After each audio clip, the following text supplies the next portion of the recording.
Welcome back to the channel quick prep classes. My name is Shahrukh Saifi.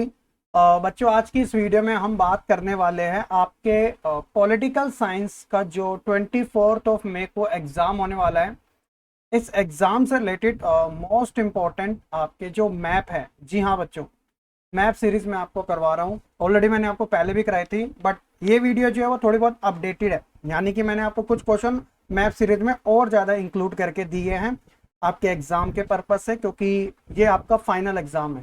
Plus इसके साथ मैं आपको जो PYQ है, यानी कि प्रीवियस ईयर जो क्वेश्चन पेपर थे पॉलिटिकल साइंस के, उसमें जो मैप आए थे ना बच्चों, जी हाँ, वो भी मैं आपको वीडियो प्रोवाइड कराऊंगा। प्रीवियस ईयर क्वेश्चन पेपर के जो मैप थे, तो इससे आपको बहुत ज़्यादा हेल्प मिलने वाली है, क्योंकि बच्चों आपके टर्म 2 के एग्ज़ाम के अंदर 4 नंबर का मैप आपसे पूछा जाने वाला है।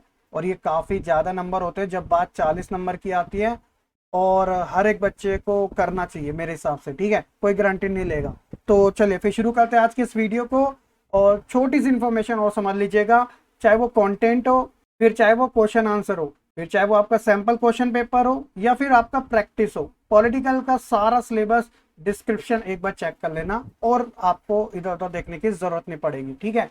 तो सबसे पहले आपके जो 6 लेसन आ रहे हैं, उसमें से आप नोवा चैप्टर फर्स्ट बुक का वैश्वीकरण, इस वाले लेसन को हटा दीजिएगा। इससे मैप आपका बहुत ही रेयर चांस है, बहुत कम चांस है कि आएगा। आएगा तो या तो यूरोपीय संघ से, या फिर बच्चों आपका इंडिया का मैप होगा तो दक्षिण एशिया से, या फिर जो चैप्टर नंबर 9 है जिसमें NDA UPA जैसी सरकारें गठबंधन के दौर, या फिर 1967 के इलेक्शन का दौर, कांग्रेस प्रणाली वाला, इनमें से ही आएगा और इससे बाहर नहीं आने वाला। तो ये सारी चीजें अपने माइंड में सेट रखना। तो यहाँ पर बच्चों मैं यूरोपीय संघ के बारे में बात कर रहा हूँ। आप जानते हैं चैप्टर नंबर 4 में इसका जिक्र आता है, सत्ता के नए केंद्र के बारे में। अब इसके क्वेश्चन देख लेते हैं, और अटेम्प्ट कैसे करना है वो भी मैं आपको बता दूंगा। तो आपको मैप दिखाया जाएगा, और यहाँ पे अच्छी बात ये होगी कि जो लोकेशन है वो पहले से ही यहाँ पर मेंशन होगी। आपको लोकेशन आइडेंटिफाई करना है क्वेश्चन के अकॉर्डिंग, और आंसर दे देना है। जैसे क्वेश्चन आपसे पूछा जाएगा, क्वेश्चन नंबर फर्स्ट, यूरोपीय संघ का एक पुराना सदस्य आपको बताना है। क्वेश्चन नंबर सेकंड, यूरोपीय संघ का एक नया सदस्य भी आपको बताना है। क्वेश्चन नंबर थर्ड, यूरोपीय संघ का वह देश जो कि सुरक्षा परिषद SC का जो स्थायी सदस्य है उसके बारे में बताना है। और वह देश जो 2016 में यूरोपीय संघ से अलग हो गया, एग्जिट हो गया, और वह देश जिसने 2007 में यूरो मुद्रा को अपनाया। और साथ ही अपडेटेड क्वेश्चन है, 1990 में इनमें से किस देश का एकीकरण हुआ। अब ये सभी जो क्वेश्चन है बच्चों, इन्हीं लोकेशन में ये हाइड है, छुपे हुए हैं। अब आपको लोकेशन को आइडेंटिफाई करना है, उसका आंसर देना है। और एक लास्ट क्वेश्चन है कि 1986 में 2 देश यूरोपीय संघ का सदस्य बने थे, मेंबर बने थे, उन्हें आइडेंटिफाई करना है। तो आंसर आपको कैसा दिया जाएगा भाई, ये मान के चलिएगा, ये और ये ऊपर अपने रो में लिखे होंगे। आपको इन्हीं रो को फिलअप करना पड़ेगा, मैप को ध्यान में रखते हुए क्वेश्चन रीड आउट करके। सीक्वेंस ऑर्डर बिल्कुल सेम आएगा, आपको 1 2 3 4 5 ही करना है। बस अल्फाबेट ये जो आपके है ना, CABD, ये अलग अलग होंगे क्वेश्चन के अकॉर्डिंग। जैसे एग्जाम्पल के तौर पे आपसे पूछा है कि पहला सीक्वेंस ऑर्डर है कि यूरोपीय संघ का एक पुराना सदस्य है, तो आपने इस मैप में देखा तो आपको C वाले ऑप्शन में आयरलैंड दिखा, क्योंकि आपने आयरलैंड को यहाँ पे क्लिक किया, ठीक है। तो 1973 में ये ज्वाइन हुआ था, तो ये एक पुराना सदस्य था शुरुआती दौर से ही, ठीक है। उसके बाद आप देखोगे यूरोपीय संघ का एक नया सदस्य अगर आप जोड़ोगे, तो यहाँ पर बच्चों आप सेकंड में अगर देखोगे तो ए वाले ऑप्शन, तो ए कहां पर है, ये तो ये वाला जो पार्ट हो गया वो कौन सा है, पोलैंड का, जो कि 2004 में जुड़ा था। यूरोपीय संघ का वह देश जो कि सुरक्षा परिषद का स्थायी सदस्य भी रहा है। तो स्थायी सदस्य यानी कि परमानेंट मेंबर, आप देखोगे यहाँ पे जो बी लोकेशन है ये कौन सा है, फ्रांस की है। तो आपने यहाँ पे बी क्लिक किया, फ्रांस, जो कि 1951 इसके साथ जुड़ा हुआ है। बहुत शुरुआती आपने पेरिस संधि के बारे में पढ़ा होगा, जो मैं आपको चैप्टर पढ़ा रहा था। उसके बाद चौथा क्वेश्चन है बच्चे, वह देश जो 2016 में यूरोपीय संघ से अलग हो गया था। तो यहाँ पर आपको डी वाला जो आइडेंटिफाई करना पड़ेगा। तो ये जो है, ये कौन सा है बच्चों, ब्रिटेन। 1973 में ये जुड़ा था वैसे किसके साथ, यूरोपीय संघ के साथ, लेकिन 2016 में ये एग्जिट हो गया, 2016 में एग्जिट हो गया। और इस इंसिडेंट को बच्चों ब्रेग्जिट के नाम से जाना जाता है। रेफ्यूजीज, शरणार्थी को लेके ये प्रॉब्लम क्रिएट हुई थी, पनाह देनी थी, जगह देनी थी अपने देश में। उसके बाद है बच्चों क्वेश्चन नंबर, तो हमारा हो गया 4 हो गया। वह देश जिसने 2007 में यूरो मुद्रा को अपनाया था, यूरोपीय संघ की खुद की एक मुद्रा है, यूरो करेंसी हम कहते हैं, तो 2007 में अपनाने वाला वो स्लोवानिया था। तो ई वाली लोकेशन को आइडेंटिफाई करना है, तो ये रहा। ये जो चीजें बच्चों आपको ब्लैंक दिखाई जाएगी, आपको पता होगा तभी यहाँ पर आप क्लिक करके इनका सही अल्फाबेट लिखोगे, उसके सामने उसका नाम लिखोगे, बस सिंपल सी बात है। बाकी छठा सातवां क्वेश्चन में 1990 में किस देश का एकीकरण हुआ, तो ये एफ वाला ऑप्शन है, तो एफ ये रहा। तो इतना बड़ा आपको जर्मनी दिख रहा है, तो जर्मनी का एकीकरण हुआ। आप जानते हैं शीत युद्ध का अंत जो था वो यहीं से शुरू हो गया था, या आप कह सकते हो एंड पॉइंट था जब एकीकरण हुआ। तो सोवियत संघ पूरी तरीके से डिक्लाइन हो गया, 1991 में दी एंड हो गया उसका, ठीक है। जर्मनी का एकीकरण बड़ा रोल प्ले करता है। 1986 में 2 यूरोपीय संघ के सदस्य बने थे, वो कौन कौन से हैं, इसको 2 पार्ट में रखा गया है, जी और जी1 में। तो 2 में आप जी वाले ऑप्शन में, ये दोनों बिल्कुल एक दूसरे से कनेक्टेड है। एक है बच्चों स्पेन और दूसरा है पुर्तगाल। तो ये जो टाइमलाइन आपकी यूरोपीय संघ की दी गई है ना टाइमलाइन, जी हाँ, ये सारी आपको कवर करके जानी, कोई भी आपसे पूछा जा सकता है, लेकिन हाईली चांसेस क्वेश्चन इन्हीं में सही है। अब सो के आपको यूरोपीय संघ के मैप के बारे में और उससे रिलेटेड जो क्वेश्चन है अच्छे तरीके से समझ आ चुके होंगे, ठीक है। चलिए आगे बात करते हैं अगले क्वेश्चन के बारे में। तो ये दक्षिण एशिया से रिलेटेड है। आप यहाँ पर देखोगे कुछ लोकेशन आपको दी गई है इंडिया और उसके पड़ोसी देशों से रिलेटेड। तो दक्षिण एशिया में भारत और उसके जो पड़ोसी देश है वही आते हैं। फिर चाहे आप पाकिस्तान की बात करो, श्रीलंका की बात करो, बांग्लादेश की बात करो, नेपाल की, भूटान की, ये सभी देश भारत के पड़ोसी देश कहलाए जाते हैं। इनसे रिलेटेड क्वेश्चन दक्षिण एशिया वाले मैप से कैसा आपसे पूछा जा सकता है। तो चारों ओर स्थल से घिरा देश का नाम आपको बताना है। वह देश जो कि जातीय संघर्ष झेल रहा है, वह देश जहां आजादी के बाद अधिकांश समय तक सैनिक शासन रहा, वह देश जहां विश्व का सबसे बड़ा लोकतंत्र है, और वह देश जिसका निर्माण 1971 में हुआ। अपडेटेड क्वेश्चन में बच्चों मैंने 2008 में दक्षिण एशिया के देश में राजतंत्र स्थापित हुआ, स्टैब्लिश हुआ, तो वो देश आपको आइडेंटिफाई करना है। 6 आपसे क्वेश्चन पूछे हैं। तो देखिए बड़ा सिंपल सा, चारों ओर स्थल से घिरा देश, तो आप कह सकते हो ई वाले ऑप्शन को। तो ये चाइना और ये भारत, और ये भारत के कुछ राज्य है यहाँ पर, ठीक है। जैसे यहाँ पे उत्तराखंड यूपी दोनों आ जाते हैं, बिहार भी इसके अंदर इंक्लूडेड है, वो सिक्किम भी इसके अंदर इंक्लूडेड है, और साथ ही ये वाली साइड तो आप जानते हो वो चाइना। तो चारों तरफ जो नेपाल है वो घिरा हुआ है। और एक बात बताऊं, कुछ तो ऐसे बच्चे हैं बच्चों कि उन्हें ऐसा लगता है कि नेपाल ना भारत का ही एक राज्य है, बट वो यहाँ पे गलत, क्योंकि नेपाल अपने आप में एक सेपरेट कंट्री है। हालांकि इंडिया का और नेपाल का जो बॉर्डर है ना वो फ्री है, कोई बैरियर नहीं लगा रखा, आराम से आप आ जा सकते हो, जैसे एक रूट से दूसरे रूट जाते हो, है ना। उसके बाद जातीय संघर्ष, तो भैया इससे बड़ी आपके लिए अपडेट क्या हो सकती है, सी वाला ऑप्शन जो है, आप देखोगे ये वाला जो पार्ट है ये श्रीलंका का है, ठीक है।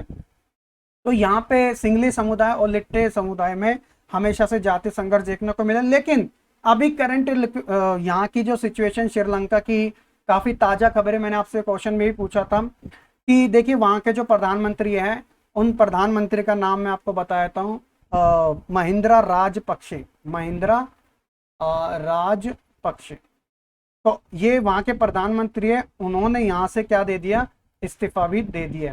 रीजन क्या है कि भैया श्रीलंका के अंदर ना काफी बड़ी मात्रा में, जी हाँ, आर्थिक मंदी, इकोनॉमिक क्राइसिस देखने को मिल रही है। इसी वजह से वहां पे कम्युनल राइट्स भी हो रहे हैं, और साथ ही काफी ज्यादा हमले भी हो रहे हैं, और शूट तक का ऑर्डर भी दे दिया गया। अभी अगर हम करंट की बात करें तो यार इस बात ध्यान रखना इस बारे में, ठीक है। उसके बाद वह देश जहां आजादी के बाद अधिकांश समय तक सैनिक शासन रहा, ऑब्वियसली वो पाकिस्तान ही है, हमारा एक तरीके से विभाजनकारी देश। तो ये जो है आप जानते हो कि यहाँ पे लोकतंत्र लंबे समय तक नहीं टिक पाया। अभी हाल फिलहाल में एक क्वेश्चन मैंने भी पूछा था कि जो वहां के प्रधानमंत्री थे इमरान खान, वो भी अपना कार्यकाल पूरा नहीं कर पाए। हैरानी की बात है कि ऐसा कोई प्रधानमंत्री नहीं है जो वहां पे अपना कार्यकाल पूरा कर सका। कुछ हद तक नवाज शरीफ का नाम लिया जाता है जो कि टच तक आ गए थे, बट प्रॉपरली वो भी रह गए थे। तो अब उन्हीं के भाई पाकिस्तान देश के नए प्रधानमंत्री बने हैं, शाहबाज शरीफ। तो ये ध्यान रखना, ठीक है। तो यहाँ पे अधिकांश समय तक सैन्य शासन हावी रहा है इंस्टेड ऑफ डेमोक्रेसी। अगला है कि वह देश जहां विश्व का सबसे बड़ा लोकतंत्र है, तो हमारा प्यारा महान देश भारत। 1947 से भारत को आजादी मिली, स्टिल आज तक कॉन्स्टिट्यूशन, लोकतंत्र की प्रक्रिया यहाँ पे कायम है। कोई सैन्य शासन नहीं है, कोई यहाँ पे जातीय संघर्ष नहीं है। छोटे मोटे मुद्दे क्षेत्रवाद को लेकर, आपसी जाति धर्मों में लेकर उठते रहते हैं, समटाइम वो बड़ा रूप भी ले लेते हैं, लेकिन संविधान और न्यायपालिका इतनी बड़ी है कि वो मुद्दे वहीं के वहीं शांत हो जाते हैं, है ना। बड़ा देश है, प्रॉब्लम तो होती रहेगी, छोटी छोटी बड़ी बड़ी। उसके बाद है कि वह देश जिसका निर्माण 1971 में हुआ, whole credit goes to India, India की वजह से ही बांग्लादेश का निर्माण हुआ। तो ए वाला जो है बच्चों, ये वाला, तो ये आप देखोगे, ये जो था बच्चों वो ईस्ट बंगाल था और ये वाली साइड वेस्ट बंगाल था। वेस्ट बंगाल आज पश्चिम बंगाल है, जिसकी राजधानी बच्चों कोलकाता है, लेकिन ये वाली साइड को हम पूर्वी बंगाल कहते हैं, जिसे प्रॉपर तरीके से आज एक बांग्लादेश के नाम से जाना जाता है। ये आपका वेस्ट पाकिस्तान था और ये ईस्ट पाकिस्तान था, है ना। बंगाल का विभाजन आप जानते हो, बंगाल से ही असम निकला है, असम से मेघालय, तो ये भी आपको पता होना चाहिए। बाकी 2008 में दक्षिण एशिया के देश में राजतंत्र स्थापित हुआ, तो वो दक्षिण एशिया का जो देश था, ये अपडेटेड क्वेश्चन है, वो एफ वाली कैटेगरी में आएगा, तो ये वाली कैटेगरी है, तो बच्चों भूटान था, है ना। भूटान के अंदर राजतंत्र स्थापित हुआ था। आप कमेंट सेक्शन में बताना 2008 तक पूरी तरीके से किस देश में राजतंत्र जो था वो हट गया था। काफी मिलता जुलता ही देश है। लेट्स सी कि कितने बच्चों को पता है। ये दक्षिण एशिया से रिलेटेड आपका मैप है। आई होप कि आपको अच्छे से समझ आ चुका होगा। नेक्स्ट मैप की बात कर लेते हैं। 1967 का विधानसभा का चुनाव अपने आप में जिसे राजनीतिक भूकंप की संज्ञा दी गई थी, है ना। आप जानते हो कि 90, 51 और 52 में इलेक्शन होते हैं, स्टेट के भी और सेंट्रल के भी, लेकिन 51 और 52 कांग्रेस, 56 फिर कांग्रेस, 61 फिर कांग्रेस, 67 आते आते कांग्रेस। लेकिन एज कंपेयर टू 3 इलेक्शन, इसके कंपैरिजन में चौथा इलेक्शन काफी ज्यादा ड्रामेटिक था, नाटकीय तरीके से काफी चेंजेस आया था। बहुत सारे इसके रीजन थे, यहाँ मैं नहीं बता सकता क्योंकि यहाँ मैं मैप के बारे में बता रहा हूँ। अगर आपको जानना है तो आप वीडियो देख लो, डिस्क्रिप्शन में आपको लिंक मिल जाएगा। यहाँ पर हम क्वेश्चन के बारे में बात करते हैं, अपने आप में काफी इंपॉर्टेंट है। तो यहाँ पर भी इस जो कॉन्स्टिट्यूएंसी के जो रिजल्ट निकले उसके बारे में बात करनी है। तो पहला आपको वो बताना, वह राज्य जो जहाँ पे कांग्रेस को मेजोरिटी यानी बहुमत मिला ही नहीं, वो जीत ही नहीं पाई। और वह राज्य जहाँ कांग्रेस को बहुमत तो नहीं मिला, हालांकि उसने अलायंस गठबंधन की बदौलत सरकार वहां पे बनाने में वो कामयाब रही। और एक वो राज्य जहाँ पे कम्युनिस्ट पार्टी काफी पुरानी पार्टी रही है, कांग्रेस से ही निकली है, वो बात अलग है, उसने अपनी सरकार बना ली। और वो राज्य जहाँ पे कांग्रेस पूर्ण बहुमत की सरकार बनाने में सफल रही, और वह राज्य जहां पॉपुलर यूनाइटेड फ्रंट की सरकार बनी। और अपडेटेड में अगर बात करें तो वह राज्य जहां गैर कांग्रेसी दल द्रविड़ मुन्नेत्र कड़गम, जी हाँ, डीएमके की पूर्ण बहुमत की सरकार बनी। तो इसके आंसर अगर आप देखोगे, इसके बाद एक और क्वेश्चन है, माफ करना, आया राम गया राम नामी जो चुनावी जुमला था वो किस राज्य से प्रसिद्ध हुआ या इसका आरंभ हुआ, है ना। आज तक हम बोलते हैं ना आया राम गया राम। तो ये 7 क्वेश्चन अपडेटेड है, तो आप देखोगे इसके आंसर।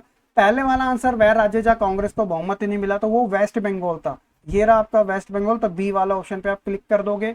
उसके बाद वह राज्य कांग्रेस ने गठबंधन की बदौलत वहां पे सरकार बनाने में कामयाब रही। आज जो है एक तरीके से राजस्थान है वो, ठीक है। ऑप्शन नंबर ए, ये वाला जो पार्ट है वो राजस्थान का ही है, ठीक है। राजस्थान, देखिए पाकिस्तान के साथ किन किन राज्यों की सीमा लगी होती है ये भी आपको पता होना चाहिए। ये पाकिस्तान है, तो देखिए जम्मू कश्मीर की भी है, पंजाब की भी है, राजस्थान की भी है और साथ ही गुजरात की भी है। 4 राज्यों के नाम अगर आपसे पूछा जाए तो उन 4 राज्यों के नाम मैंने आपको बता दिए जिसकी सीमा पाकिस्तान के साथ जुड़ी हुई है ना। तो राजस्थान के साथ उस समय अलायंस की गवर्नमेंट रन की गई थी, और स्टिल आज जो है जो गवर्नमेंट है वो भी अशोक गहलोत जो कि कांग्रेस पार्टी के लीडर ही है, मुख्यमंत्री राजस्थान के। आप बच्चे भी कुछ ऐसे हैं जो राजस्थान से बिलोंग करते हैं, तो अभी कांग्रेस की सरकार है। लेकिन राजस्थान की हिस्ट्री ऐसी रही है कि 5 साल मौका दिया जाता है बीजेपी को, 5 साल मौका दिया जाता है कांग्रेस को। लेट्स सी कि अब की बार जो चुनाव आएंगे कौन जीतेगा। उसके बाद बच्चों जहाँ कम्युनिस्ट पार्टी की सरकार बनी तो वो केरल था, तो केरल ये रहा डी वाले ऑप्शन में। और 5वां है कि एक राज्य जहाँ पे पॉपुलर यूनाइटेड फ्रंट की सरकार बनी, तो संयुक्त मोर्चे की सरकार का नाम बदल के ही पॉपुलर यूनाइटेड फ्रंट के नाम से जाना गया था, तो वो बच्चों पंजाब था। सी वाला जो ऑप्शन है बच्चों वो पंजाब के साथ जाया जाएगा। एक मिनट, पांचवा जो क्वेश्चन है, हाँ ये पंजाब के साथ। और एक वह राज्य जहां विधान कांग्रेस ने पूर्ण बहुमत की सरकार बनाई, माफ करना चौथा वाला मैं भूल गया था, तो वो मध्य प्रदेश है। ठीक है, होप्स हो कि आपको अच्छे से समझ आ चुका होगा। क्विक तरीके से रिकैप कर देता हूं कि 3 तक तो मैंने आपको बता दिया था। चौथा है कि वह राज्य जब विधान कांग्रेस ने पूर्ण बहुमत की सरकार बनाई, तो सी वाले ऑप्शन पे आप क्लिक करोगे जो मध्य प्रदेश है। और ई वाला जो ऑप्शन होगा वो पंजाब है, आप जानते हो। तो यहाँ पे पॉपुलर यूनाइटेड फ्रंट की सरकार बनी थी, जो कि संयुक्त मोर्चा की सरकार थी, इसका नाम चेंज किया गया था। ठीक है, तो इसलिए पंजाब इसका राइट आंसर होगा। अपडेटेड क्वेश्चन, वह राज्य जहां पे कांग्रेस दल डीएमके की पूर्ण बहुमत की सरकार बनी, तो आप देखोगे छठे ऑप्शन में आप तमिलनाडु का नाम लिखोगे। और बच्चा तमिलनाडु के बारे में खास बात यह है कि जो उस समय कांग्रेस पार्टी के अध्यक्ष थे ना, वो चुनाव हार गए थे। उनका नाम क्या था कांग्रेस पार्टी के अध्यक्ष का, तमिलनाडु से। तो लेट्स सी कितने बच्चों को याद है, रिकॉल हो रहा है नहीं हो रहा, मैं देखना चाहता हूं। और लास्ट है आया राम गया राम, तो भैया गयालाल उस विधायक का नाम था।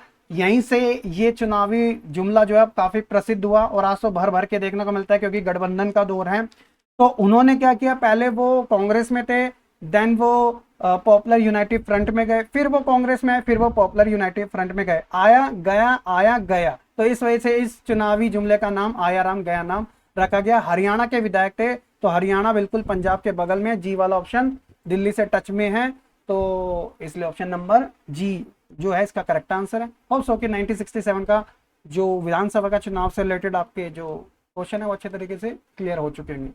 लास्ट मैप के बारे में देख लेते हैं, 1989, ये आपका चैप्टर नंबर 9 से रिलेटेड है, और इसके अंदर गठबंधन के दौर के बारे में बात की जाएगी, उससे रिलेटेड क्वेश्चन अपडेटेड ये भी है। वह राज्य जहां से पूर्व प्रधानमंत्री वीपी सिंह निर्वाचित हुए थे, तो आप जानते हो वीपी सिंह के बारे में। ठीक है, ये देश के वो रह चुके हैं। उसके बाद है प्रधानमंत्री रह चुके हैं 1996 से 97 तक रहे पूर्व प्रधानमंत्री का राज्य का नाम बताना है। वह राज्य जिसका संबंध मंडल आयोग या मंडल कमीशन कह सकते हैं उनके अध्यक्ष से रहा है। और वह राज्य जहां 1957 से लेकर 67 तक नेशनल कॉन्फ्रेंस की सरकार रही है। और वह राज्य जहां पूर्व प्रधानमंत्री राजीव गांधी दौरे पे थे और उनकी वहां पे हत्या कर दी गई एक इंसिडेंट में। समारोह था, एक आप कह सकते हो एक भाषण दिया जा रहा था, ठीक है, रैली में। 2002 में गोधरा में हुई सांप्रदायिक दंगे किस राज्य में हुए, ये आपको बताना है अपडेटेड में। ठीक है, तो 6 क्वेश्चन है, लेट्स सी।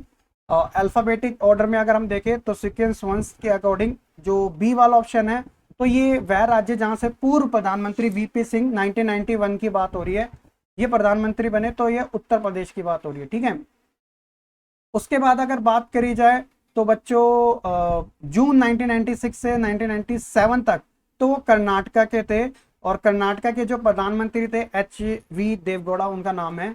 उसके बाद बच्चों तीसरे की बात करें, वह राज्य जिसका संबंध मंडल आयोग से है, तो ये ओबीसी के बारे में बात की जा रही है, अन्य पिछड़ा वर्ग के बारे में। ठीक है, तो इनके अध्यक्ष बिंदेश्वरी प्रसाद मंडल थे जो कि बिहार के रहने वाले थे, तो बिहार ये रहा डी वाले ऑप्शन पे। वह राज्य जो 1957 से 67 तक NF की सरकार रही, नेशनल कॉन्फ्रेंस की सरकार रही, तो वो जम्मू कश्मीर की बात आती है, ए वाला ऑप्शन आ जाएगा। और लास्ट क्वेश्चन, पांचवा क्वेश्चन, वह राज्य जहां पूर्व प्रधानमंत्री राजीव गांधी दौरे पे थे, तो बच्चों वो तमिलनाडु की बात है, जहां एक रैली में बॉम्ब ब्लास्ट के थ्रू हत्या होगी थी उनकी। ठीक है लिट्टे समुदाय के बारे में आप जानते होंगे। और अपडेटेड क्वेश्चन में 2002 में गोधरा में हुई जो सांप्रदायिक कम्युनल जो राइट्स थे, उनके राज्य का नाम बताना, वो किस राज्य में था। अगर आप देखोगे गोधरा जो है जगह का नाम है, गोधरा स्टेशन वहां पर भी है, तो वो गुजरात में आता है, तो गुजरात में हुए थे, तो जी वाला जो ऑप्शन है वो करेक्ट होगा। माफ करना, यहाँ पे एफ लिख दिया गया है, एफ ही आएगा यहाँ पे, लेकिन जी लिख दिया गया। ठीक है, ये थोड़ा क्लियर कर लेना, वो मैं आपको अपडेट करके दे दूंगा, इसे थोड़ा सा मिटा देते। तो बच्चों ये आपके कुछ क्वेश्चन थे, अपडेटेड, इंक्लूडेड, ओल्ड वाले भी, नए वाले भी। आप इन्हीं क्वेश्चन को कर जाना, आपके इनमें से आराम से आ जाएगा। और मैं आपको प्रीवियस ईयर क्वेश्चन भी कराऊंगा, ऐसी बात नहीं है, सेट 1, सेट 2, सेट 3 के अकॉर्डिंग कराऊंगा। और उसके अंदर याद रखना मैथ के अलावा कुछ अदर क्वेश्चन भी होंगे जो कि रिटर्न मोड में आपका एग्जाम हो रहा है, 4-2 नंबर वाले भी इंक्लूडेड होंगे। ठीक है, तो उससे आपकी बहुत अच्छी प्रैक्टिस हो जाएगी। बाकी बात रही हमारे 2 लेसनों की, एक लोकतंत्र वाला और दूसरा राजनीति वाला, तो मैं आपको ये 2-2 पार्ट में करवा दूंगा। बस इस वजह से स्टॉप कर रखी है क्योंकि आपका 13 तारीख को इंग्लिश का एग्ज़ाम है। एक बार ये एग्ज़ाम हो जाए फिर तो 24 तारीख में काफ़ी टाइम रहेगा हमारे पास, 7 से 11, टोटल 11 दिन रहेंगे, मैं उसमें आपका करवा दूंगा। ठीक है, तो आप आराम से देख लेना। तो ये था आज की इस वीडियो में मैथ से रिलेटेड क्वेश्चन आंसर। जिन बच्चों का PDF नहीं है वो टेलीग्राम ग्रुप से अपलोड मैं कर दूंगा, वहाँ से डाउनलोड कर लेना। बाकी मिलेंगे अपनी नेक्स्ट वीडियो में। वीडियो पसंद आई हो तो लाइक कमेंट शेयर कर देना। क्विक प्रेप क्लासेस की ऐप शुरू कर देना, मतलब डाउनलोड कर लेना, क्योंकि बच्चों जल्द ही आपके लिए मॉक टेस्ट सीरीज और साथ ही साथ जो डोमेन स्पेसिफिक सब्जेक्ट है पॉलिटिकल, हिस्ट्री, सोशियोलॉजी, ज्योग्राफी, इनसे रिलेटेड आपके यूट्यूब पे वीडियो भी आने वाली हैं। तो जो CBT मोड का एग्जाम है आपका CUET का, उसकी प्रिपरेशन हम जल्दी स्टार्ट कर रहे हैं। बस मैं तो आपके कुछ एग्जाम की वजह से रुका हूँ, देन हम स्टार्ट कर देंगे, है ना। हमारे पास इनफ टाइम रहेगा, लेकिन हम अच्छी तरीके से करेंगे ताकि आपका सारी चीज़ें क्लियर हो सके। तो ये था आज की इस वीडियो में। मिलेंगे फिर अपनी नेक्स्ट वीडियो में। तब तक के लिए सभी बच्चे खुश रहें, पढ़ते रहें और यूं ही आगे बढ़ते रहें।